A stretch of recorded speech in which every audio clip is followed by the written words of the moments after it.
Before 1852, American education consisted of one-room schoolhouses, independent teachers, and students of all ages attending of their own free will.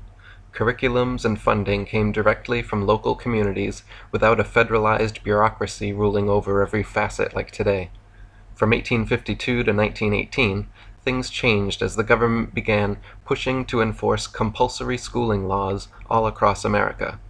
These were coupled with new child labor laws in an effort to take children off the farms from under their families' tutelage and force them into indoctrination camps under the government's tutelage. These laws were met with strenuous opposition at every turn by the U.S. population, and unless there was an incredibly well-backed agenda to make sure such laws passed, they would not have. If it was simply a matter of what the people in individual states really wanted, child labor and compulsory schooling issues would have been dropped as soon as they were raised. As Edward Ross stated, plans are underway to replace community, family, and church with propaganda, education, and mass media. People are only little plastic lumps of human dough.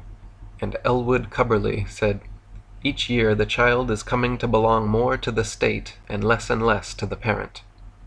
In his book, Public Education in the United States, Elwood Cubberley wrote, "At first the laws were optional. Later the law was made statewide, but the compulsory period was short, 10 to 12 weeks, and the age limits low, 9 to 12 years. After this, struggle came to extend the time, often little by little, to extend the age limits downward to 8 and 7, and upwards to 14, 15, or 16. To make the law apply to children attending private and parochial schools, and to require cooperation from such schools for the proper handling of cases, to institute state supervision of local enforcement, to connect school attendance enforcement with the child labor legislation of the state through a system of working permits. Once federalized mandatory schooling was employed countrywide, the compulsory attendance of 9 to 12-year-olds 10 to 12 weeks a year was incrementally lengthened to the point that nowadays 4-year-olds are entering preschools and 26-year-old doctors are still being indoctrinated almost the whole year long. Ironically, the longer students remain in their respective institutions, the more respect they are generally given in their field.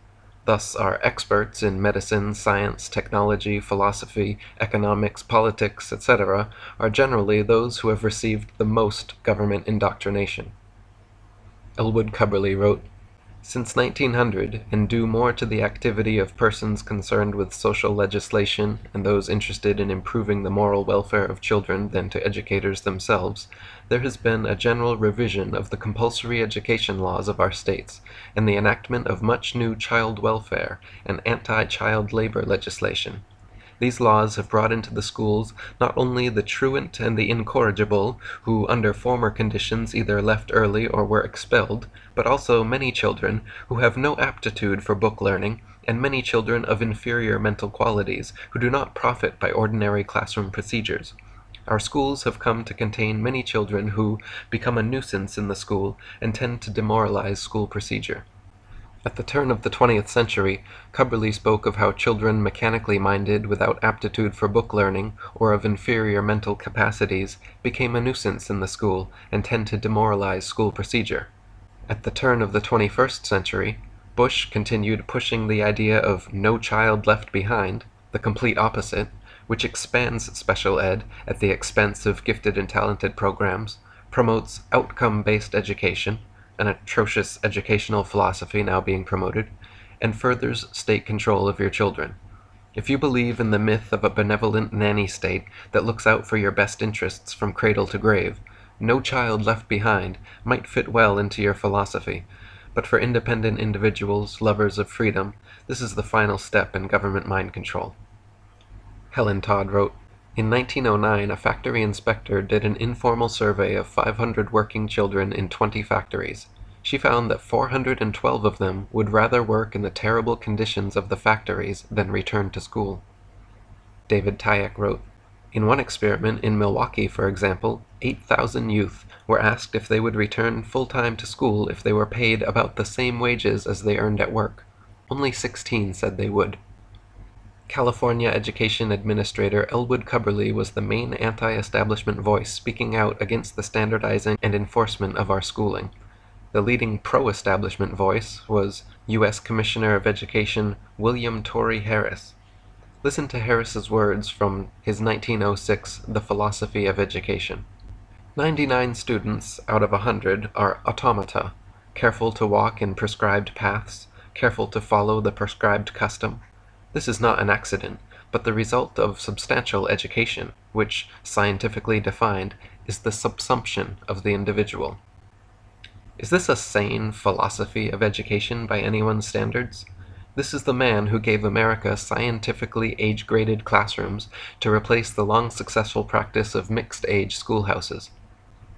In The Philosophy of Education, Harris wrote his vision of the perfect classroom. The great purpose of school can be realized better in dark, airless, ugly places. It is to master the physical self, to transcend the beauty of nature. School should develop the power to withdraw from the external world. The first federalized education board was the 1870 founded NEA, National Education Administration, which quickly announced that countrywide school science courses must be restructured to teach evolution as fact, not theory.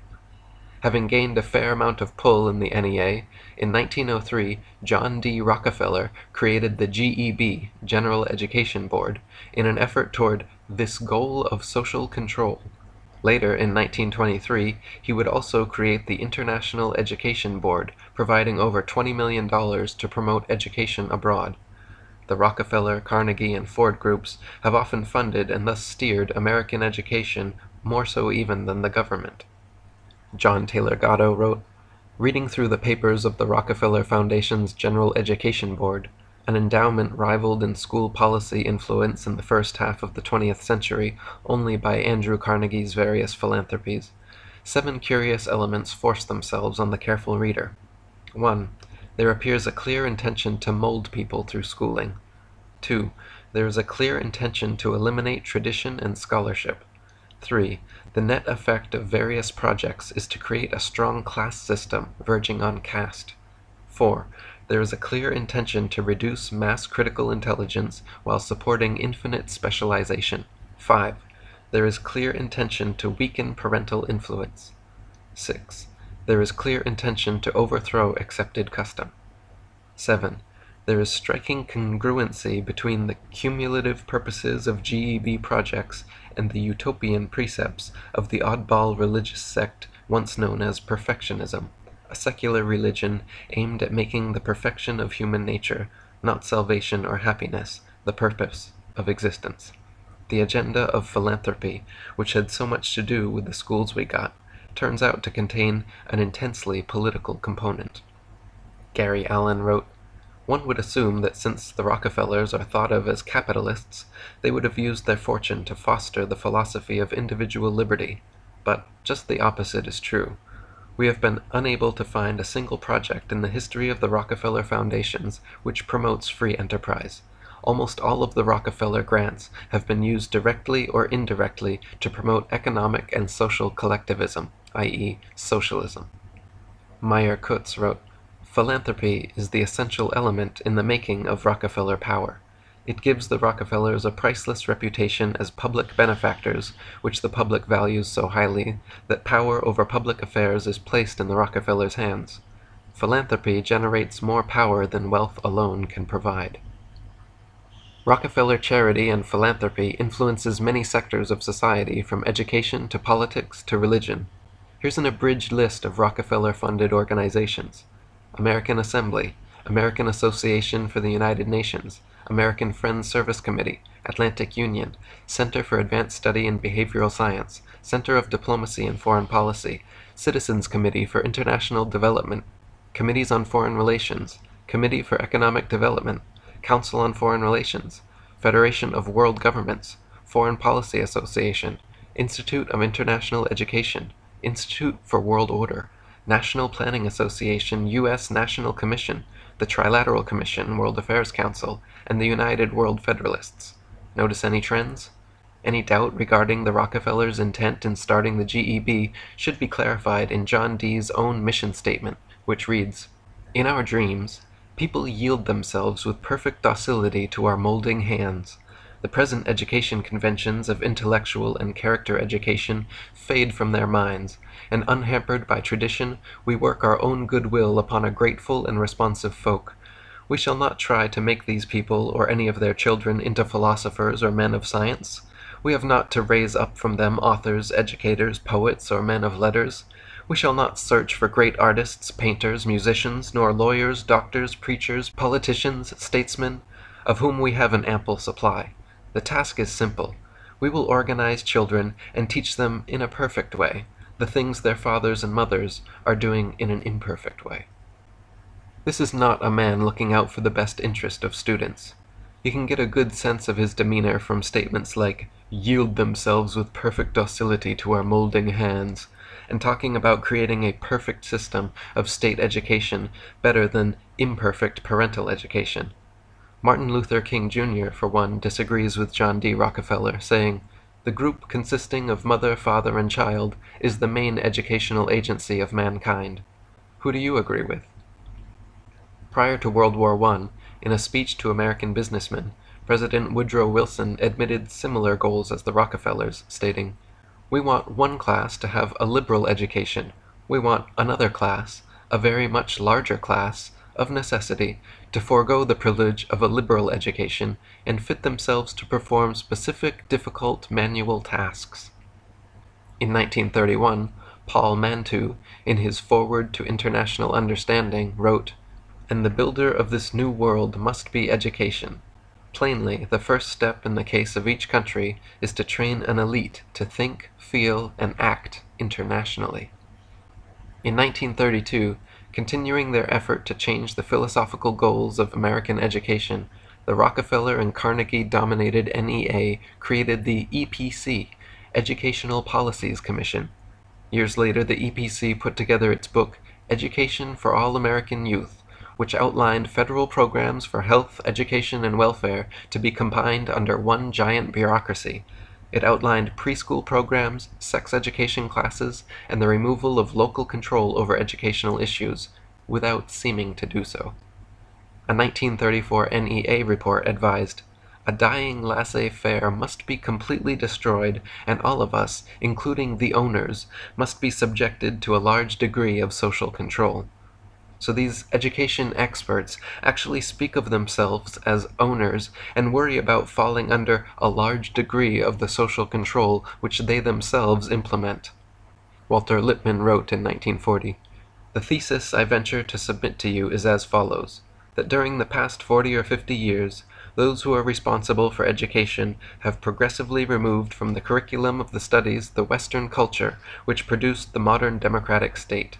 That the schools and colleges have, therefore, been sending out into the world men who no longer understand the creative principle of the society in which they must live. That deprived of their cultural tradition, the newly educated Western men no longer possess, in the form and substance of their own minds and spirits and ideas, the premises, the rationale, the logic, the method, the values of the deposited wisdom which are the genius of the development of Western civilization. That the prevailing education is destined, if it continues, to destroy Western civilization, and is in fact destroying it. I realize quite well that this thesis constitutes a sweeping indictment of modern education, but I believe the indictment is justified, and here is a prima facie case for entering this indictment." In 1942, the Institute of Pacific Relations published Post-War Worlds. In it, P.E. Corbett wrote, "World government is the ultimate aim. It must be recognized that the law of nations takes precedence over national law. The process will have to be assisted by the deletion of the nationalistic material employed in educational textbooks and its replacement by material explaining the benefits of wiser association."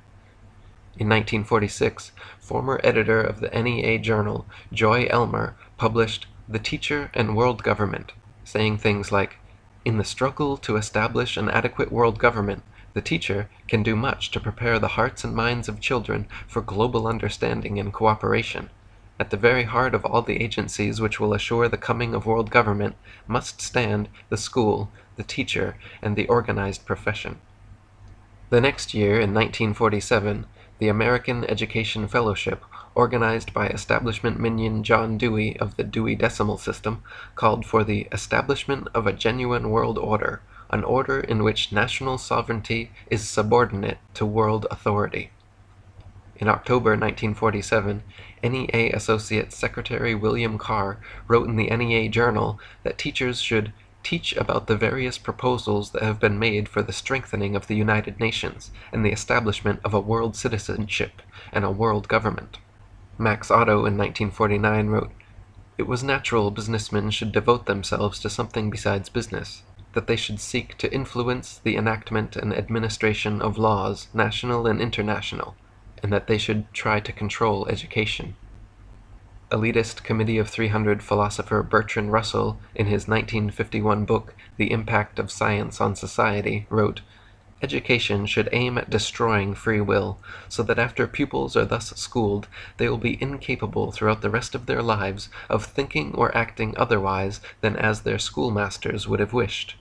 Influences of the home are obstructive, and in order to condition students, verses set to music and repeatedly intoned are very effective. It is for a future scientist to make these maxims precise, and discover exactly how much it costs per head to make children believe that snow is black. When the technique has been perfected, every government that has been in charge of education for more than one generation will be able to control its subjects securely without the need of armies or policemen." In 1953, Carroll Reese, Tennessee congressman and chairman of the RNC Republican National Committee, along with research director Norman Dodd and lawyer Renee Wormser, performed the first and only in-depth investigation into the activities of the Rockefeller, Carnegie, and Ford Foundations and their effect on American education. Renee Wormser wrote that the Reese investigation leads one to the conclusion that there was, indeed, something in the nature of an actual conspiracy among certain leading educators in the United States to bring about socialism through the use of our school systems. They discovered that the Rockefeller Foundation was the primary culprit behind the NEA's rapidly changing policies and the teaching of socialism in America's schools and universities. Wormser continued, "A very powerful complex of foundations and allied organizations has developed over the years to exercise a high degree of control over education. Part of this complex, and ultimately responsible for it, are the Rockefeller and Carnegie groups."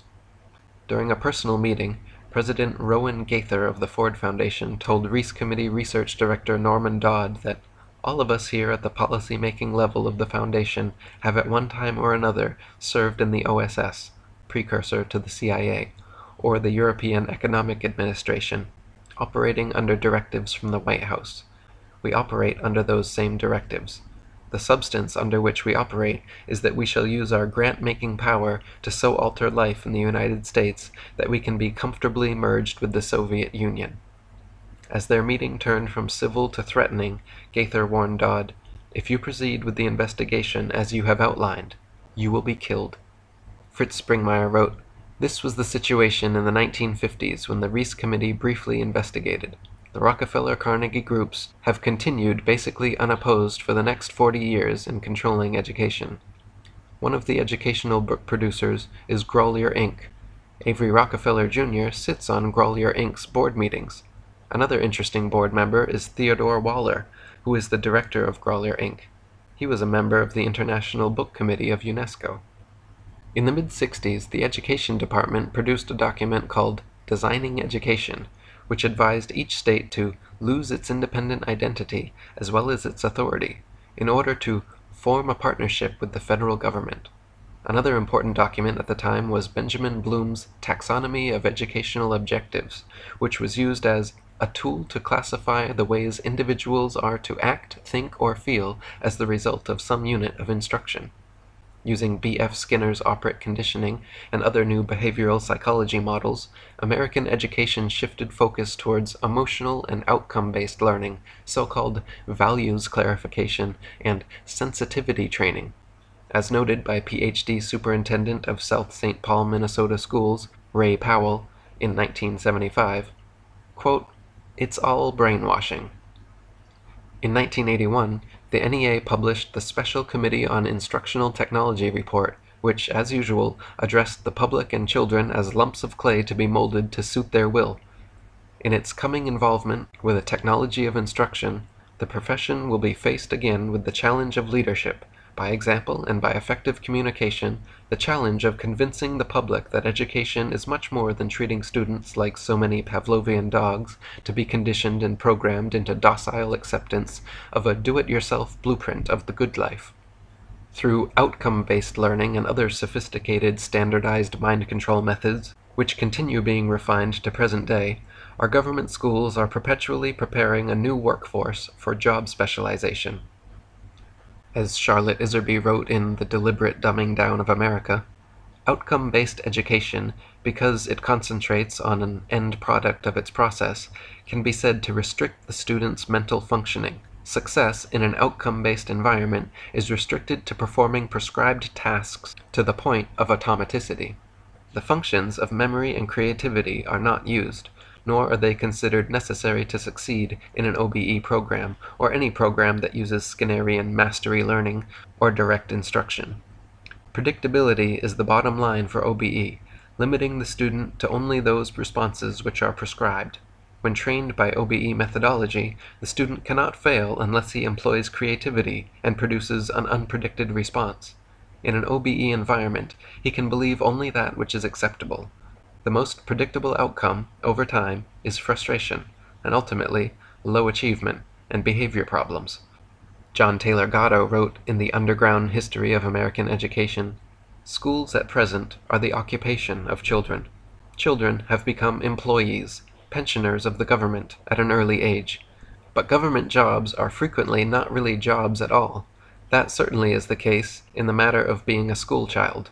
There is nothing or very little to do in school, but one thing is demanded, that children must attend, condemned to hours of desperation, pretending to do a job that doesn't exist. At the end of the day, tired, fed up, full of aggression, their families feel the accumulated tedium of their pinched lives. Government jobs for children have broken the spirit of our people." During the Reagan administration, U.S. Department of Education's senior policy advisor was Camden, Maine School Board Director Charlotte Iserby. Iserby has long been an appreciated voice of opposition to outcome-based education and Skinnerian methodology. She recently compiled a mammoth informative exposé of the devolution of American education called The Deliberate Dumbing Down of America. She explains how, quote, "an alien collectivist socialist philosophy, much of which came from Europe, crashed onto the shores of our nation, bringing with it radical changes in economics, politics, and education, funded, surprisingly enough, by several wealthy American families and their tax-exempt foundations. The goal of these wealthy families and their foundations, a seamless, non-competitive global system for commerce and trade, when stripped of flowery expressions for concern for minorities, the less fortunate, etc., represented the initial stage of what this author now refers to as the deliberate dumbing down of America. 70 years later, the carefully laid plans to change America from a sovereign constitutional republic with a free enterprise economic base to just one of many nations in an international socialist collectivist system, New World Order, are apparent. Only a dumbed-down population with no memory of America's root as a prideful nation could be expected to willingly succumb to the global workforce training planned by the Carnegie Corporation and the John D. Rockefellers. John Taylor Gatto, author of The Underground History of American Education, was New York Teacher of the Year for the third time in 1991 when he quit his 30-year teaching career, saying that he was, quote, "no longer willing to hurt children." He wrote, "I feel ashamed that so many of us cannot imagine a better way to do things than locking children up all day in cells instead of letting them grow up knowing their families, mingling with the world, assuming real obligations, striving to be independent and self-reliant and free. I don't mean to be inflammatory, but it's as if government schooling made people dumber, not brighter, made families weaker, not stronger. The training field for these grotesque human qualities is the classroom. Schools train individuals to respond as a mass. Boys and girls are drilled in being bored, frightened, envious, emotionally needy, and generally incomplete. A successful mass production economy requires such a clientele. A small business, small farm economy like that of the Amish requires individual competence, thoughtfulness, compassion, and universal participation. Our own requires a managed mass of leveled, spiritless, anxious, familyless, friendless, godless, and obedient people who believe the difference between Cheers and Seinfeld is a subject worth arguing about. An executive director of the National Education Association announced that his organization expected to accomplish by education what dictators in Europe are seeking to do by compulsion and force.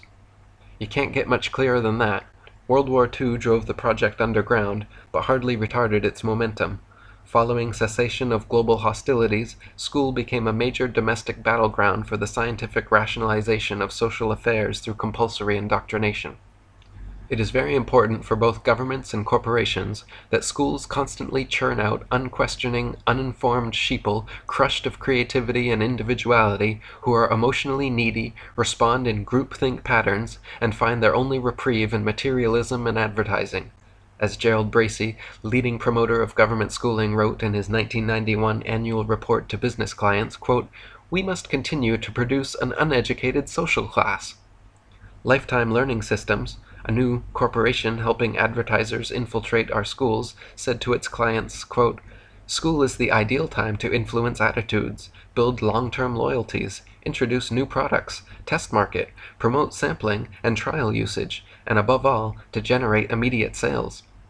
Suzanne Cornforth of Paschal and Associates Public Relations Consultants was quoted in the New York Times on July 15, 1998, saying, "Today's corporate sponsors want to see their money used in ways to line up with business objectives. This is a young generation of corporate sponsors, and they have discovered the advantages of building long-term relationships with educational institutions." John Taylor Gatto wrote, "The secret of American schooling is that it doesn't teach the way children learn, and it isn't supposed to.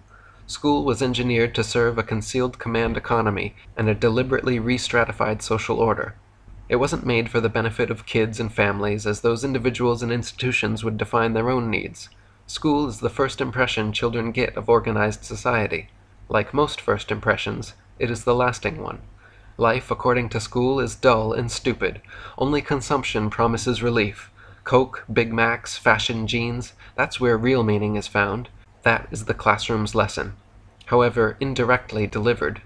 Advertising, public relations, and stronger forms of quasi-religious propaganda are so pervasive in our schools, even in alternative schools, that independent judgment is suffocated in mass-produced secondary experiences and market-tested initiatives. Scientifically subjecting young children to factory-style seating, standardized testing, and government textbooks bring order out of chaos and make for manageable populations. Modern schools create uniformity while suppressing skepticism and creativity. They overdevelop competitive spirit while undermining compassion and curiosity. They promote cliques, gangs, small group mentalities, and small picture thinkers. Grading and testing procedures hinder big picture understanding of any subject and force students to focus on more simple, gradable aspects. True education and mastery of the subjects at hand are not encouraged or even feasible. Students are merely required to memorize trivial information like names, dates, places, events, etc., just long enough to regurgitate for standardized multiple-choice tests. Then, after examination, the trivial info stored in their short-term memory disappears along with their superficial understandings of each subject. Ralph Waldo Emerson wrote, "We are students of words. We are shut up in schools and colleges and recitation rooms for 10 or 15 years, and come out at last with a bag of wind, a memory of words, and do not know a thing." H. L. Mencken wrote, "That erroneous assumption is to the effect that the aim of public education is to fill the young of the species with knowledge and awaken their intelligence, and so make them fit to discharge the duties of citizenship in an enlightened and independent manner. Nothing could be further from the truth. The aim of public education is not to spread enlightenment at all. It is simply to reduce as many individuals as possible to the same safe level, to breed and train a standardized citizenry, to put down dissent and originality. That is its aim, in the United States, whatever the pretensions of politicians, pedagogues, and other such mountebanks, and that is its aim everywhere else." John Stuart Mill wrote, "A general state education is a mere contrivance for molding people to be exactly like one another, and as the mold in which it casts them is that which pleases the predominant power in the government, it establishes a despotism over the mind." David Icke wrote, The Brotherhood has also structured the education system and the media to lock people in what I call the left brain prison. The left brain is the area which deals with the physical worldview, rational thought, and all that can be seen, touched, heard, and smelt. The right brain is our intuition and our connection with higher dimensions. This is where you find the artist and creativity, inspired by our uniqueness of thought and expression. The education system and its offshoots, like the media and science, are designed to speak to the left brain and to switch off right brain thinking. This is why spending on the arts in schools is being cut back all over the world and rigid left brain programs imposed. Education fills the left brain with information, much of which is untrue and inaccurate, and it demands that this is stored and then regurgitated on the exam paper. If you do this like a robot, you pass. If, however, you filter the information through the right brain and say, "Hey, this is a piece of shit," you won't pass, even though you will be telling the truth. Isn't education just wonderful? It has been demonstrated if you read the brain waves of a typical American. Left brain neurons are constantly more active than the right. And with the constant suppression of creativity and right brain sympathies, we crank out a population of students who want to be musicians, actors, artists, painters, and poets, but are forced into the real-world jobs of accounting, business, economics, advertising, etc. Bertrand Russell wrote, "What's the difference between a bright, inquisitive 5-year-old and a dull, stupid 19-year-old? 14 years of the British educational system." Vladimir Lenin wrote, "Give me 4 years to teach the children, and the seed I have sown will never be uprooted." Joseph Stalin wrote, "Education is a weapon, whose effect depends on who holds it in his hands and at whom it is aimed." Winston Churchill wrote, "Schools have not necessarily much to do with education. They are mainly institutions of control, where basic habits must be inculcated in the young. Education is quite different, and has little place in school." Isabel Patterson wrote, "A tax-supported, compulsory educational system is the complete model of the totalitarian state." Every day, all over the world, millions of bright young minds are spending the best years of their lives being herded around by governments like cattle, responding to bells, whistles, and other Pavlovian and Skinnerian conditioning.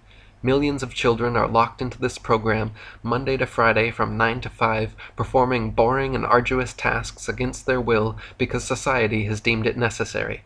Just like the workplace, only unquestioning compliance is rewarded, and your only reprieves are snack breaks and lunchtime, which are withheld from you like salivating dogs until the bell rings. Meanwhile, you anxiously sit in rigid rows, all facing the big boss at the blackboard, focused on fantasy objectives, conditioned to view other students as competitors and hindrances. John Taylor Gatto wrote, "By bells and other concentration-destroying technology, schools teach that nothing is worth finishing because some arbitrary power intervenes both periodically and aperiodically. Love of learning can't survive this steady drill. Students are taught to work for little favors and ceremonial grades which correlate poorly with their actual ability. By addicting children to outside approval and nonsense rewards, schools make them indifferent to the real power and potential that inheres and self-discovery reveals. Schools alienate the winners as well as the losers. By stars, checks, smiles, frowns, prizes, honors, and disgraces, schools condition children to lifelong emotional dependency. It's like training a dog. The reward-punishment cycle, known to animal trainers from antiquity, is the heart of a human psychology distilled in the late 19th century, Leipzig, and incorporated thoroughly into scientific management revolution of the early 20th century in America. Half a century later, by 1968, it had infected every school system in the United States. Each day, schools reinforce how absolute and arbitrary power really is by granting and denying access to fundamental needs for toilets, water, privacy, and movement. In this way, basic human rights, which usually require only individual volition, are transformed into privileges not to be taken for granted. School teaches how hopeless it is to resist, because you are always watched. There is no place to hide, nor should you want to. Your avoidance behavior is actually a signal you should be watched even more closely than the others. Privacy is a thought crime. School sees to it that there is no private time, no private space, no minute uncommanded, no desk free from search, no bruise not inspected by medical policing or the counseling arm of thought patrols. Marvin Minsky wrote, "It seems to me that much of what we call education is really socialization. Consider what we do to our kids. Is it really a good idea to send your 6-year-old into a room full of 6-year-olds, and then the next year to put your 7-year-old in a room full of 7-year-olds, and so on? A simple recursive argument suggests this exposes them to a real danger of all growing up with the minds of 6-year-olds. And, so far as I can see, that's exactly what happens. Our present culture may be largely shaped by this strange idea of isolating children's thought from adult thought. Perhaps the way our culture educates its children better explains why most of us come out as dumb as they do than it explains how some of us come out as smart as they do. William Damon wrote, "There has never in the history of the civilized world been a cohort of kids that is so little affected by adult guidance and so attuned to a peer world. We have removed grown-up wisdom and allowed them to drift into a self-constructed, highly relativistic world of friendship and peers." John Gatto wrote, "Don't let a world of funny animals, dancing alphabet letters, pastel colors, and preachy music suffocate your little boy or girl's consciousness at exactly the moment when big questions about the world beckon. Funny animals were invented by social engineers. They knew something important about fantasy and social engineering that you should teach yourself. Does all this age-graded, childish edutainment serve to make education more fun or more trivial and superficial? As cute as they may be, are Disney, Barney, Sesame Street, and others what is best for our children? Are textbooks with bright color pictures helpful or distracting?" Thomas Hodgkin wrote, "Men had better be without education than be educated by their rulers." Leo Tolstoy wrote, "Take at hazard 100 children of several educated generations and 100 uneducated children of the people, and compare them in anything you please, in strength, in agility, in mind, in the ability to acquire knowledge, even in morality, and in all respects you are startled by the vast superiority on the side of the children of the uneducated." George Bernard Shaw wrote, "My schooling not only failed to teach me what it professed to be teaching, but prevented me from being educated to an extent which infuriates me when I think of all I might have learned at home by myself." John Taylor Gatto wrote, "Samuel Johnson entered a note into his diary several hundred years ago about the powerful effect reading Hamlet was having upon him. He was 9 at the time." Abraham Cowley wrote of his infinite delight with Spenser's Faerie Queene, an epic poem that treats moral values allegorically in 9-line stanzas that never existed before Spenser, and hardly since. He spoke of his pleasure with its stories of knights and giants and monsters and brave houses. Cowley was 12 at the time. It couldn't have been an easy read in 1630 for anyone, and it's beyond the reach of many elite college graduates today. What happened? The answer is that Dick and Jane happened. Frank had a dog. His name was Spot. That happened. There are many ways to burn books without a match. You can order the reading of childish books to be substituted for serious ones, as we have done. You can simplify the language you allow in school books to the point that students become disgusted with reading because it demeans them, being thinner gruel than their spoken speech. We have done that too. One subtle and very effective strategy is to fill books with pictures and lively graphics so they trivialize words in the same fashion the worst tabloid newspapers do, forcing pictures and graphs into space where readers should be building pictures of their own, preempting space into which personal intellect should be expanding. In this, we are the world's master. George Washington attended only 2 years of formal schooling in his life. Abraham Lincoln had only 50 weeks of schooling, and even that was seen as a waste of his time by his relatives. In 1840, the rate of complex literacy in the U.S. was incredibly high, between 93 and 100%. The Connecticut census showed only 1 of every 579 people was illiterate. Over a century and a half later, in 1993, the National Adult Literacy Survey reported that 1 in every 5 Americans was illiterate. The 1993 survey represented 190 million U.S. adults over age 16 with an average school attendance of 12.4 years. 42 million were completely illiterate. 50 million read at a 4th to 5th grade level. 55 to 60 million read at a 6th to 8th grade level. 30 million at a 9th to 10th grade level, and less than 10 million at a university level. Sir Walter Scott wrote, "All men who have turned out worth anything have had the chief hand in their own education." John Taylor Gatto wrote, "In 1882, 5th graders read these authors in their Appleton school reader: William Shakespeare, Henry Thoreau, George Washington, Sir Walter Scott, Mark Twain, Benjamin Franklin, Oliver Wendell Holmes, John Bunyan, Daniel Webster, Samuel Johnson, Lewis Carroll, Thomas Jefferson, Ralph Waldo Emerson, and others like them. In 1995, a student teacher of fifth graders in Minneapolis wrote to the local newspaper, "I was told children are not to be expected to spell the following words correctly: back, big, call, came, can, day, did, dog, down, get, good, have, he, home, if, in, is, it, like, little, man, morning, mother, my, night, off, out, over, people, play, ran, said, saw, she, some, soon, there, them, there, time, to, up, us, very, water, we, went, where, when, will, would, etc. Is this nuts?" Dr. Seuss, the children's author, wrote many bestsellers, admittedly using a controlled scientific vocabulary supplied by his publisher. He said in a 1981 interview that, "I did it for a textbook house, and they sent me a word list. That was due to the Dewey Revolt in the 20s, in which they threw out phonics reading and went to a word recognition, as if you're reading a Chinese pictograph instead of blending sounds or different letters. I think killing phonics was one of the greatest causes of illiteracy in the country."